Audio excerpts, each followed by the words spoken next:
Hello friends, how are you. So students, आज हम पढ़ने जा रहे हैं क्लास नाइन्थ का is matter around us pure. Class ninth का साइंस का चैप्टर है, ये सेकंड चैप्टर है। और उसके पहले के टॉपिक्स हम लोग पहले के लेक्चर्स में कर चुके हैं फ्रेंड्स। किसी को अगर नहीं पता हो तो आप प्लीज़ मेरे पिछले लेक्चर्स निकाल करके देख लेना, उसमें मैंने सारा डिस्क्रिप्शन दिया हुआ है। तो आज हम शुरुआत करेंगे प्रॉपर्टीज ऑफ सॉल्यूशन के साथ कि सॉल्यूशन की प्रॉपर्टीज़ क्या होती हैं। अब सॉल्यूशन क्या होता है ये मैं आपको लास्ट लेक्चर में बता चुका हूँ। जिसको नहीं पता स्टूडेंट्स, वो प्लीज़ आप मेरा पहले का लेक्चर देख लीजिए, ओके।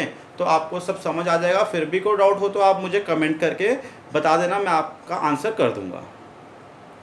तो सबसे पहले हम पढ़ेंगे स्टूडेंट्स कि सॉल्यूशन की प्रॉपर्टीज़ क्या होती हैं।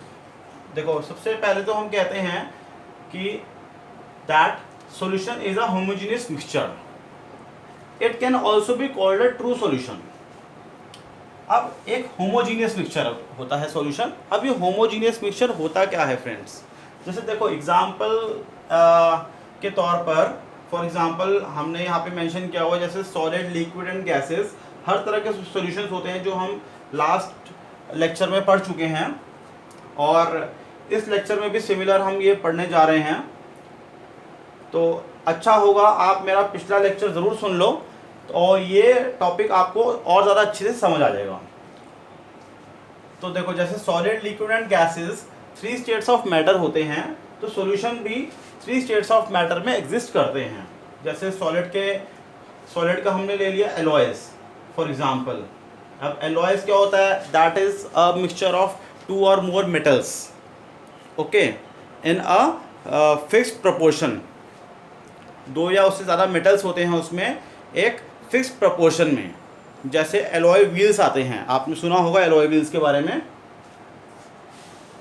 और ज़्यादा अच्छे से मैंने लास्ट लेक्चर में समझा रखा है, उसे दोबारा से रिपीट करूँगा कि आप ज़रूर देख लेना वो वाला लेक्चर। आपको बिल्कुल अच्छे से समझ आ जाएगा कि एलॉयस क्या होते हैं, सॉलिड सॉल्यूशंस क्या होते हैं, लिक्विड सॉल्यूशंस क्या होते हैं, गैसेस सॉल्यूशंस क्या होते हैं, और ट्रू सॉल्यूशंस को ही हम होमोजेनियस मिक्सचर कहते हैं।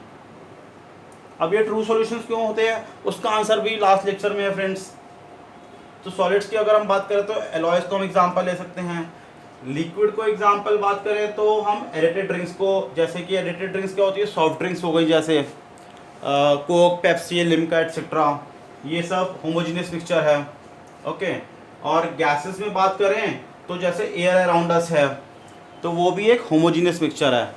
अब आप देखो, खुद सपोज करो जो गैसेस हैं, ओके, जो एयर है हमारे इर्द गिर्द हमारे सराउंडिंग्स में, उसमें कई अलग अलग तरीके की गैसेस हैं, लेकिन फिक्स प्रोपोर्शन में हैं। चाहे उसको कितने भी वॉल्यूम में लो, आप अपने घर के रूम में बैठे हो, आप क्लासरूम में बैठे हो, आप बाहर पार्क में खेल रहे हैं, आप कहीं भी आप हैं, तो आपको उस एयर की क्वालिटी और उस एयर के जो कंपोनेंट्स होंगे ना, वो हर जगह सेम मिलेंगे। तो इसीलिए उसको हम ट्रू सॉल्यूशन कहते हैं friends, that is called a homogeneous mixture.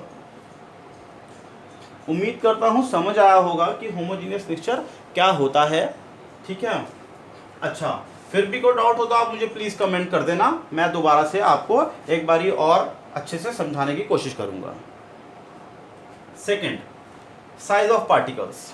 देखो, जो भी सॉल्यूशन होता है ना, आप कोई भी सॉल्यूशन लो फ्रेंड्स, जैसे आपने एरेटेड ड्रिंक ली, सॉफ्ट ड्रिंक ली, ठीक है, आप उसका एक पार्टिकल लो, ठीक है। ऐसे सलाइन वाटर है, शुगर सॉल्यूशन है, सॉल्ट सॉल्यूशन है, ओके, लेमोनेड है, कुछ भी है, आप कोई भी एक सॉल्यूशन ले लो, लिक्विड सॉल्यूशन, सॉलिड सॉल्यूशन या गैसेस सॉल्यूशन, कुछ भी लो, ठीक है। लिक्विड, इसलिए हम बार बार लिक्विड पे थोड़ा फोकस ज़्यादा किया जाता है, क्योंकि लिक्विड सॉल्यूशन सबसे ज़्यादा इजीली अवेलेबल होता है और घर पे इजीली बनाया भी जा सकता है।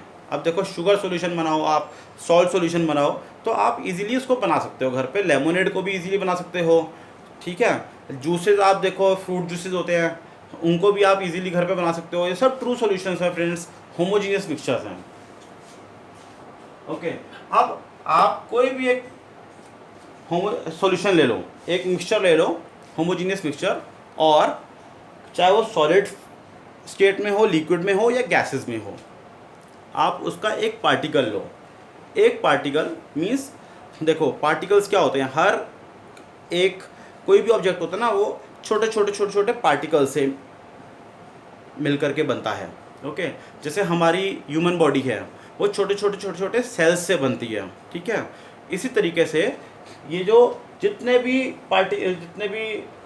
मिक्सचर्स हैं वो उनके सबके छोटे छोटे पार्टिकल्स होते हैं। पार्टिकल्स जैसे मैं यहाँ पे ड्रॉ करके दिखाता हूँ आपको। एक कोई भी आप एक ये लो, मैटर लो, ठीक है। ये एक मैटर है, ठीक है। आप इसको सॉलिड, लिक्विड या गैसेस कुछ भी ले सकते हो, या वो सॉलिड हो सकते हैं या लिक्विड हो सकते हैं या वो गैसेस हो सकते हैं। अब इसमें क्या होगा, अगर सॉलिड होंगे तो जैसा कि हमने जूनियर क्लासेस में पढ़ा है कि उसके जो पार्टिकल्स होते हैं उनके बीच में स्पेसेस बिल्कुल ना के बराबर नेग्लिजिबल होती हैं, तभी वो सॉलिड होते हैं। लिक्विड में क्या होता है, जो पार्टिकल्स की स्पेसेस होती हैं वो कुछ ज़्यादा होती हैं, तभी वो फ्लो करते हैं, लिक्विड फ्लूइड होते हैं, ठीक है, और कंटेनर का शेप ले लेते हैं। लेकिन सॉलिड्स की अपनी शेप होती है क्योंकि उनके जो पार्टिकल्स होते हैं वो बहुत टाइटली और क्लोजली पैक्ड होते हैं। और इसी तरीके से अगर हम गैसेस की बात करें फ्रेंड्स, गैसेस में क्या होता है कि पार्टिकल तो बिल्कुल ही फ्रीली होते हैं, बिल्कुल फ्री होते हैं, कहीं भी इधर उधर मूव कर सकते हैं। ये किसी कंटेनर का शेप नहीं लेते, ना ही इनकी कोई अपनी पर्टिकुलर शेप होती है। ये इनको कहीं भी आप गैसेस को कहीं भी आप छोड़ दो तो वो जगह जगह फैल जाते हैं क्योंकि उनके पार्टिकल्स फैल जाते हैं। ओके, इतने लूजली पैक्ड होते हैं आपस में।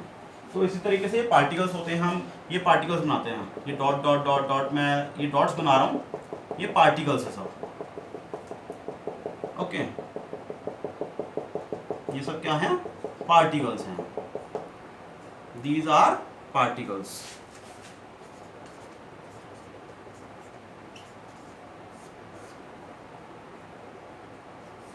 ये पार्टिकल्स हैं सारे के सारे। ओके, अब इन पार्टिकल्स का साइज कितना होता है फ्रेंड्स, देखो अब ड्रॉ करने पर तो हम इन पार्टिकल्स को देख पा रहे हैं क्योंकि ये मैंने अपने मार्कर से डॉट्स बनाए हैं। लेकिन एग्जैक्टली क्या होता है ये देखो, इस चीज़ की तरफ ध्यान दो। ये इनका साइज होता है 10⁻⁹ मीटर। ओके, या इसको हम कह सकते हैं 1 नैनोमीटर। आप ये देखो, दैट इज 1 नैनोमीटर। सॉरी, थोड़ी सी गलती हो गई मेरे से, उसको रेक्टिफाई कर रहा हूँ। इनका साइज होता है 1 नैनोमीटर, एक से भी छोटा साइज ऑफ पार्टिकल्स 1 नैनोमीटर से भी छोटा साइज होता है। और 1 नैनोमीटर कितना होता है, 10⁻⁹ मीटर। अब 1 मीटर में 100 सेंटीमीटर होते हैं। ओके, अब आप खुद लेट करो, खुद इमेजिन करके देखो कि 10⁻⁹ मीटर कितना छोटा हो गया ये साइज। अगर हम इसको देखो रेसिप्रोकल करके लिखते हैं ना, 10⁻⁹ मीटर को, ये आता है 1/10⁻⁹ मीटर। ओके, अब इसके अंदर अगर आप इसको अगर कैलकुलेट करोगे तो क्या होगा, 1 के आगे 9 zeros, ठीक है। देखो 1 के आगे 9 zeros, 1/1 2 3 4 5 6 7 8 9 मीटर। इतना मीटर 1/1 के आगे आप 9 zeros लगा दोगे तो इतना मीटर बनता है। ओके, अब आप खुद देखो कि अगर हम इसको डेसिमल्स में कन्वर्ट करें तो कितना आता है, कितने जीरोज हैं, 1 2 3 4 5 6 7 8 9 जीरोज हैं। ओके, तो 0.1 2 3 4 5 6 7 8 और 1, इतना मीटर।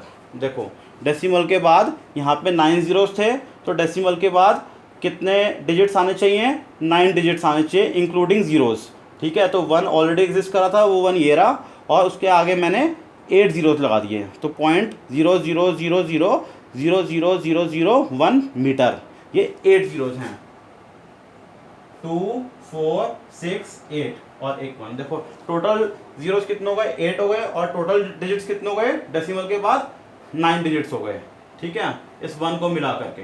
तो इतना इतना मीटर होता है। अब देखो आप कितना छोटा है ये मीटर, ठीक है, आप 0.1 मीटर ही सपोज करके देखो ना कितना छोटा होता है, और ये तो बहुत ही छोटा है, इतना छोटा है that it can not be seen by our